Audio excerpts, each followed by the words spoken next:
Coronation Street seemingly had an eerie clue that Mason Radcliffe was going to die from his stab wounds in tragic scenes on the ITV soap Tonight. In sad scenes, Mason was killed by his brothers when DlE brought a knife to a fight between the four of them. Whilst DlE managed to get away, Mason was fatally stabbed by his siblings, who are now on the run. However, a scene at the start of the episode seemingly confirmed Mason's fate. As they discussed his plan to leave, Mason quipped to his friend DlE, "What are you going to do without me?" DlE then replied, "I'll live," which seemingly foreshadowed his death. Speaking about the audience seeing a different side of Mason, Luca said he was glad viewers got to see that before he left. It would have been such a shame for him to go out with the same attitude as he came in with.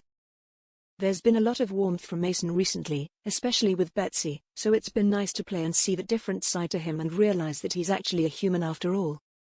This all adds to the gravity of his death, the story, and raising more awareness of knife crime and how it has such a detrimental effect for everyone involved, he said of the important scenes. Over the months, Luca has had some powerful scenes on the cobbles, but his first ever. He shared, "It's a difficult one, but I'd probably say the first ever time I stepped on the set on my first day. I had a non-speaking scene where I was literally just mucking about with Liam and Charlie, but to be on that set, but there's nothing like stepping on that set for the first time, and I don't think that feeling will ever leave me." Luca was surprised with some of his closest castmates on his last day of filming.